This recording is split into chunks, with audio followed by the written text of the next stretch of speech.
On today's episode of MOTORHAUS, can you really own an exotic car for free? Stay tuned to find out how much it cost me to run this 911 for 3 years.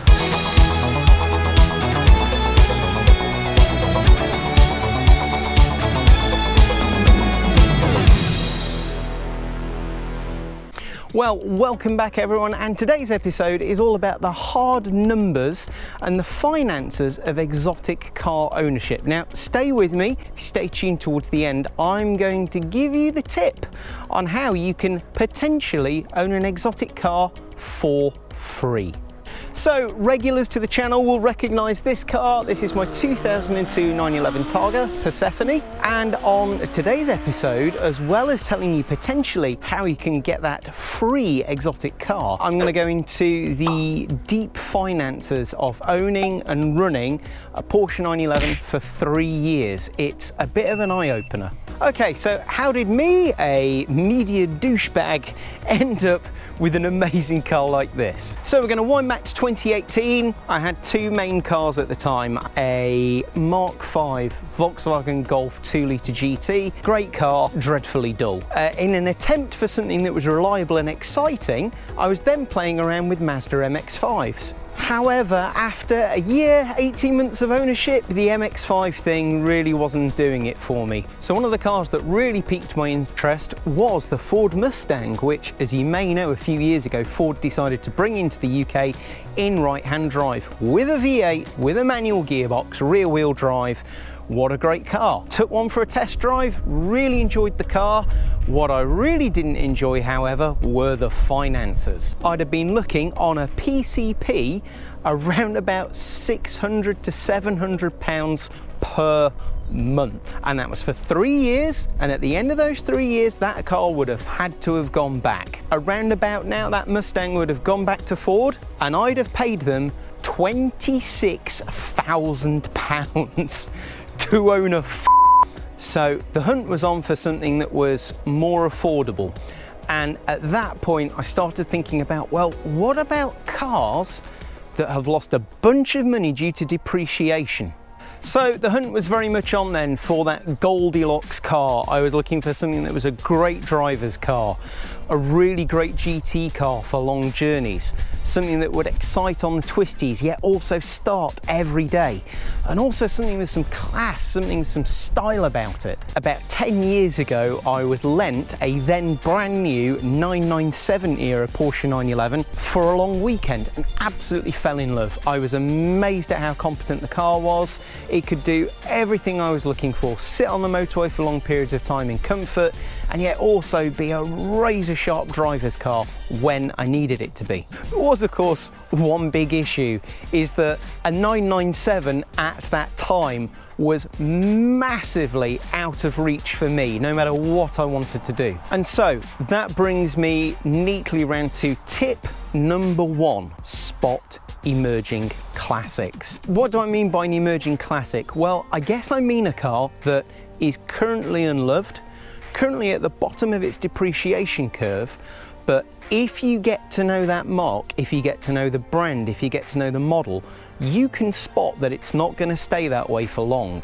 And so for a lot of 911 enthusiasts, that brought me round to what's called the 996 era of Porsche 911. The 996 was a car that marked a radical departure for Porsche. It was the first water-cooled car, but for a lot of the Porsche purists, this was seen as the Antichrist itself. Here's the thing with Porsche 911s though, is that they never stay at the bottom for long. And this loops in with what I was saying about know your brand, know your mark, know the models. As a case in point, the 964 was deeply unloved for many years. That was a bargain basement car. However, if you look at 964 prices today, they are booming, and that's largely because, as with everything, style becomes cyclic. What's old hat yesterday very quickly becomes retro connoisseur cool today. So that was it then. That was settled. I was going to find myself a 996 era 911 because they were affordable, but also there was a very good chance that at the very least it wouldn't depreciate any, but at best prices might actually increase in the coming years. Tip number 2, spec is everything. What features are enthusiasts likely to look for in the future if you ever wanted to sell the car? With exotic and performance cars, there's a couple of things that tend to be fairly good rules of thumb.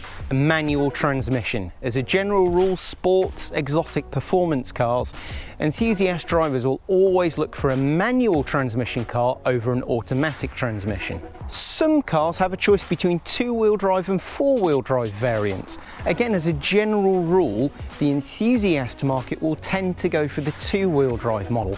There's some exceptions to that, things like Nissan Skylines, the four-wheel drive, the GTR is the more desirable, but certainly when it comes to 911s, the spec that enthusiasts will always go for out of choice is manual two-wheel drive. Some cars, convertibles fetch more, particularly certain classics. Other cars, particularly 911s, the coupes will fetch more than the convertibles. What I'd also say is an absolute golden rule is buy the very, very best condition car you can buy with as much service history and as much evidence that that car's been looked after as possible. Very, very rarely does it make any sense to buy a project car. Project cars can be great fun, don't get me wrong, you know, we've all got project cars that we put money into for the love of it. But if you're actually looking to buy a car that is going to pay its own way, what you want to be doing is just doing maintenance, not restoration. So with that in mind, I went hunting for a particularly rare variant. I went for what's called the Targa, which has this dramatic glass opening roof and rear hatch. And I was also really after a two-wheel drive manual model, which is a very rare specification. So with that in mind, what did I pay for this beautiful Stuttgart mistress? Well, in 2018, I paid £15,000 for this 2002 3.6 litre Targa two-wheel drive manual with 103,500 miles on it and an enormous folder full of history. Interest rates have been extremely low these past few years, which meant that a loan of £15,000 over 5 years will in the end cost me something around £16,000 to pay off. Now, before I spill the beans on how much it cost to look after this car for 3 years, I'd like you to do me a favour. Think in your head right now how much you think it cost to maintain a car like this for 3 years. You got that figure? Awesome. Put it in the comments right now. Let's see who gets the closest. Right, it's getting serious. I've got my sheet of paper. One caveat is that from day one, myself and the awesome Ratchet, we've looked after this car ourselves. All the figures you're getting here is just for parts and all the hands-on work we've done ourselves. So here's a good opportunity if you're a hands-on enthusiast to really cut those bills dramatically. Let's go for year one. So, within the first couple of weeks, I was immediately regretting my decision, as 10 days after buying this car, on the way back from a trip to show off to some friends in London my amazing new car, we were left stranded at the side of the road near Bedford, 4 hours, freezing cold, waiting for the big yellow taxi. And the reason we've been left stranded is that the water pump had failed in quite an interesting way. The water pump pulley had completely sheared off after the water pump seized. That meant that it threw the belt off and we were left without any power whatsoever, stranded at the side of the road. I was in bits. I thought, what have I done? What a nightmare. So a new water pump, £290. Within the first 3 weeks, the battery failed. That was £96. It had shown that it had had a recent service, but we decided to start from a clean sheet. Full service, so that's transmission oil, £31.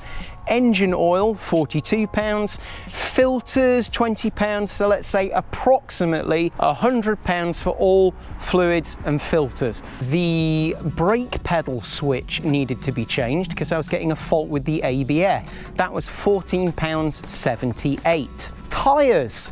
The rears weren't actually the correct size, and I suspect that the previous owner had been skimping on maintenance a bit by running it on part warns. Naughty, naughty. Proper pair of Pirelli P0s on the rear in the correct size, £369 just for a pair of rear tyres. We were driving along and suddenly there was a huge cloud of smoke out the back. I was immediately thinking the worst. Oh my God, my engine's blown up. It was the filler tube. The oil filler tube had fractured and broken. That was £45.80. Very reasonable. Brake warning light came on, so I needed new rear pads to the tune of £27.71. We did another full engine service at only 3,000 miles on. That was 70 quid for oils and filters. Then I had quite a common thing. The hydraulic engine mounts had completely failed. I changed those to 964 RS style engine mounts. That was £160. I needed a new reverse light switch, £23. The biggest single bill I had in the first year was the Targa roof started leaking, a problem I'm still suffering with.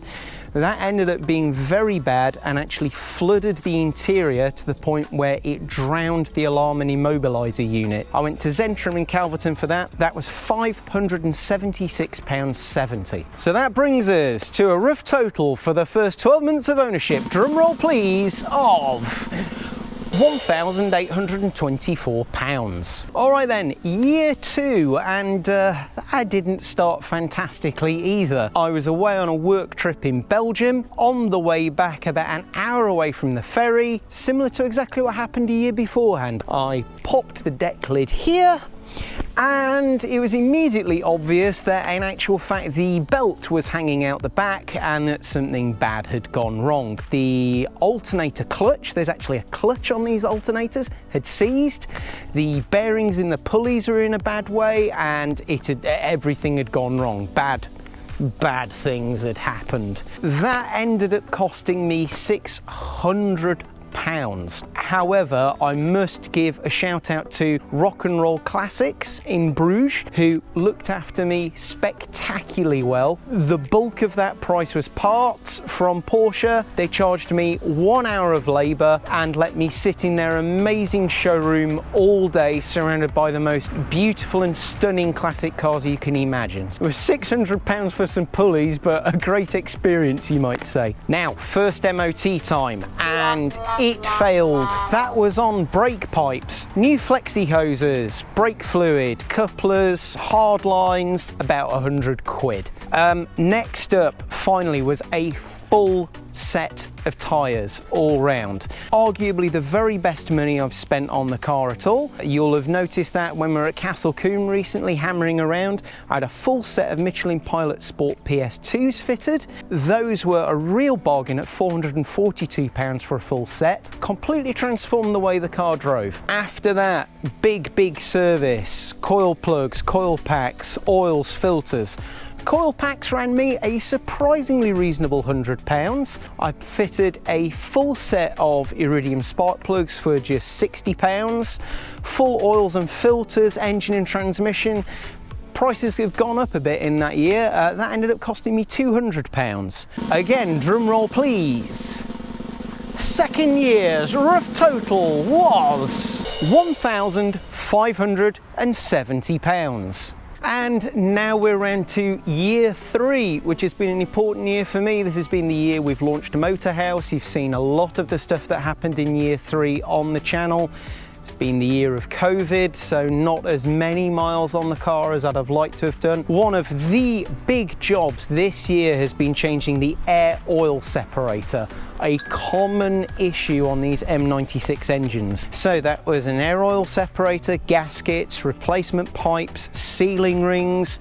Also at the same time changed the coil pack heat shields underneath. They're a notorious thing for rotting away and giving issues. That cost us £360. I have then just recently changed all the brakes around the car. So that's front and rear discs, pads, wear sensors, handbrake shoes, also the shields that go behind the brake discs. And whilst I was there was also a bracket on a levelling sensor that had failed as well. That was £500, all for Brembo OEM discs, pads, you know, good stuff. So rough total for this year, drum roll please, is £860. So, are you ready? Here's the big figure, here's the big one. You had a guess, let's see how close you are. 36 months running cost total for this 911 was £4,254. Okay, so how close were you to getting those running costs right? Did you guess it? 16 grand's worth of loan payment plus £4,250 running costs. That's not free, Bob. And you'd be right, but this is where the payoff comes. In the 3 years since I bought this car, the market for the Porsche 996 has exploded. The days of buying these cars cheaply are now long gone. It's difficult to get an idea of what this car really is worth at current market value.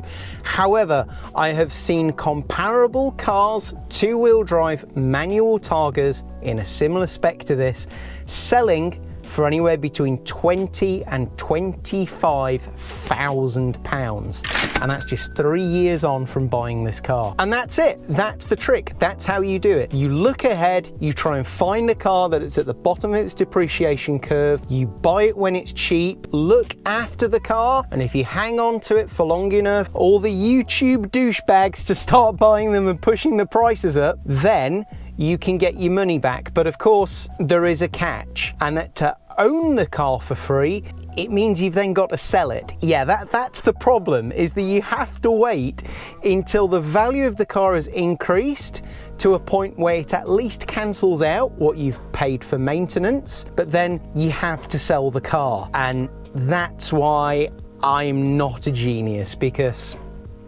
I'm not selling this car. And really there are two very good reasons why I'm not selling this car. Firstly, what on earth would I replace it with? It's been such an amazing car for us and we've had some great adventures in this car already. Secondly, to get top money for a car like this, of course it has to be in perfect condition. And yeah, do you remember this Targa roof I told you about that I really wanted? Well, this bit is meant to open and this bit is as well, and they don't anymore, because not long after I bought the car, the roof broke, and it's very expensive to fix, and so I need to save up to do that. So my final tip is, don't buy cars with expensive exotic roof mechanisms. So that's sort of a double conundrum. Firstly, even if I did want to cash out and get my free exotic car, I'd now have to find some money to fix it. But I think most importantly, what would I replace this car with? What would I replace it with for somewhere between £20,000 and £25,000